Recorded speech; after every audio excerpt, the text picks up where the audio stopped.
कि जुल्मों का बीज हम बोने नहीं देंगे, अपने भारत को आग हम लगने नहीं देंगे। ए वतन तेरी खुशियों की कसम, तेरे दामन पे दाग हम लगने नहीं देंगे। अरे दुनिया में न तो संगीन इतनी खतरनाक होती है, न एटॉमिक बम होता है, जितना मनुष्य का सेल्फ कॉन्फिडेंस, मनोबल होता है। अगर दुनिया का कोई भी मनुष्य जो मरने के लिए एक बार तैयार हो जाए तो दुनिया की कोई भी शक्ति कदापि उसे गुलाम नहीं बना सकती। आप गुलाम बनते हैं क्योंकि दूसरों के बनाए गए सिद्धांतों पर आप जीने के लिए तैयार हो जाते हैं। जापान के एक मंदिर पर लिखा है कि अगर मैं अपनी उंगली से तुम्हें चंद्रमा को दिखाता हूँ तो तुम चांद को देखो, मेरी उंगली को मत देखो। मैं मार्गदाता हूँ, मैं मोक्षदाता नहीं हूँ।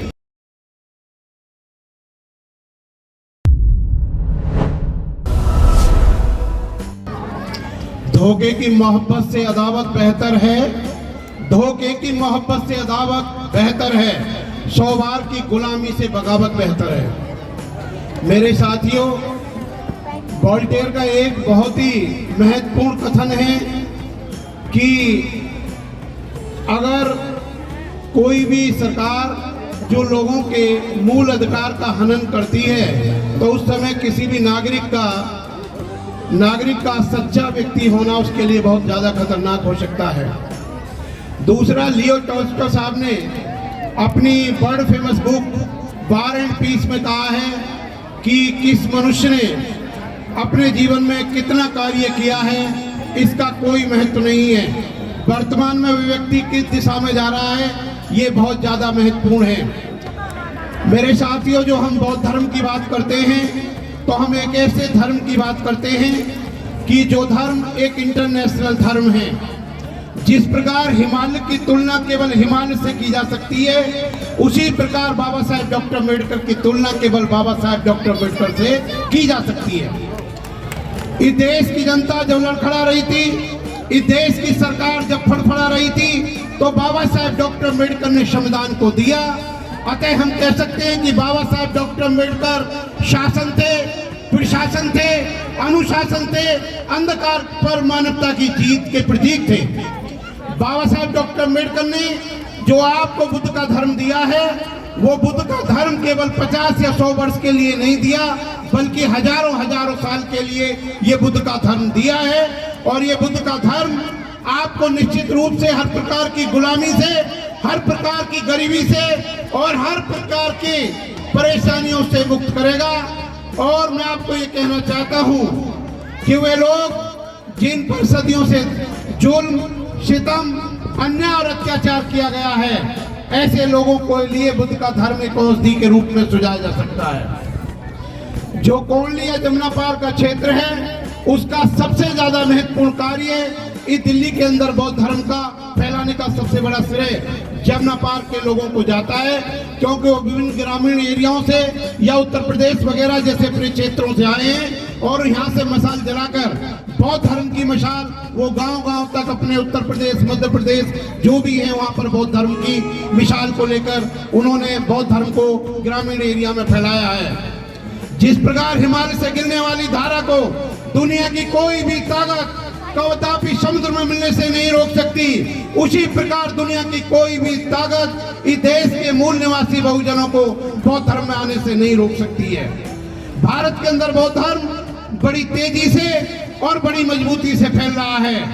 मैं साथियों आपको बता दूं कि बौद्ध धर्म एक कोई ऐसा धर्म है जो आपको हर प्रकार की परेशानियों से दूर करता है और बुद्धि का उत्पन्न करता है। और ये बौद्ध धर्म एक वैज्ञानिक धर्म है। दूसरे धर्मों की तुलना में कोई भी धर्म आपको तर्क और विज्ञान की कसौटी पर कसने का अधिकार नहीं देता। केवल दुनिया में बौद्ध धर्म एक ऐसा धर्म है जो हर प्रकार को वैज्ञानिकों को चेतावनी देता है।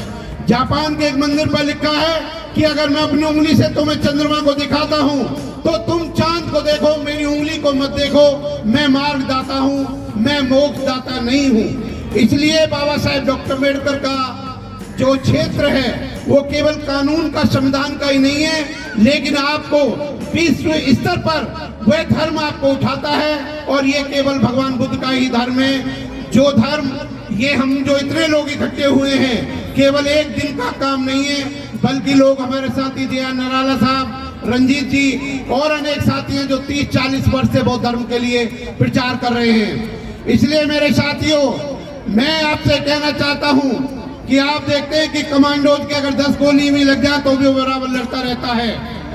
अफगानिस्तान के पंसीर के शेरों की तरह आपके खून के आखिरी कतरे तक आपने अपने देश के लिए लड़ना है, अपने धर्म के लिए लड़ना है और बाबा साहब के संविधान की रक्षा के लिए लड़ना है।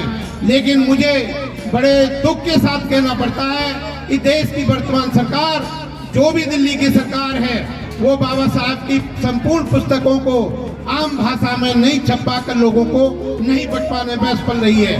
दूसरी बात मैं ये कहना चाहता हूं कि जुल्मों का बीज हम बोने नहीं देंगे, अपने भारत को आग हम लगने नहीं देंगे। ए वतन तेरी खुशियों की कसम, तेरे दामन पे दाग हम लगने नहीं देंगे। मेरे साथियों, ये जो धर्म है या बाबा साहब का मार्ग है, ये लोगों को हर प्रकार की गुलामी से दूर करता है। और मैं अंत में अपनी एक बात कह के बात को खत्म करूंगा कि एक बार जब जर्मन में जब जर्मनी की फौज ने हालैंड पर आक्रमण किया था तो हालैंड का तल कुछ समुद्र के तल से नीचा था। हालैंड वासियों ने कहा हम मर जाएंगे लेकिन किसी के गुलाम नहीं बनेंगे, तो उन्होंने समुद्र की दीवार को तोड़कर जर्मन की फौज को डुबा दिया। तो हिटलर ने अपनी ऑटोबायोग्राफी आत्मकथा मेन कैंप में कहा, अरे दुनिया में न तो संगीन इतनी खतरनाक होती है, न एटॉमिक बम होता है, जितना मनुष्य का सेल्फ कॉन्फिडेंस मनोबल होता है। अगर दुनिया का कोई भी मनुष्य जो मरने के लिए एक बार तैयार हो जाए तो दुनिया की कोई भी शक्ति कदापि उसे गुलाम नहीं बना सकती। आप गुलाम बनते हैं क्योंकि दूसरों के बनाए गए सिद्धांतों पर आप जीने के लिए तैयार हो जाते हैं। मैं साथियों, आप लड़िए, अपने अधिकारों के लिए लड़िए। और बाबा साहेब डॉक्टर अम्बेडकर ने आपको 22 प्रतिज्ञा दी हैं। भारत के संविधान में भी केवल 22 ही चैप्टर हैं। इसलिए बाबा साहेब डॉक्टर अम्बेडकर का संविधान की विचारधारा पूर्णतः वैज्ञानिक रूप से है। और मैं एच.जी. वेल्स के एक बयान को कहने के बाद अपनी बात समाप्त करता हूं कि उन्होंने बुद्ध के बारे में कहा, he is a godless, he is a god like. भगवान बुद्ध के बारे में वर्ल्ड फेमस इतिहासकार एच.जी. वेल्स ने कहा है, he is a godless, he is a god like. देखने में तो तथागत गौतम बुद्ध साक्षात ईश्वर लगते हैं, लेकिन उनकी जो फिलॉसफी है, उनका जो दर्शन है, उनसे बड़ा कोई भी नास्तिक इस धरती पर पैदा नहीं हुआ। जय भीम, नमो बुद्धाय। अगर आपने अभी तक हमारा चैनल सब्सक्राइब नहीं किया है तो सब्सक्राइब करें और घंटी का बटन बिल्कुल भी दबाना ना भूलें ताकि सभी लेटेस्ट खबरें पहुंच सकें आप पे सबसे पहले।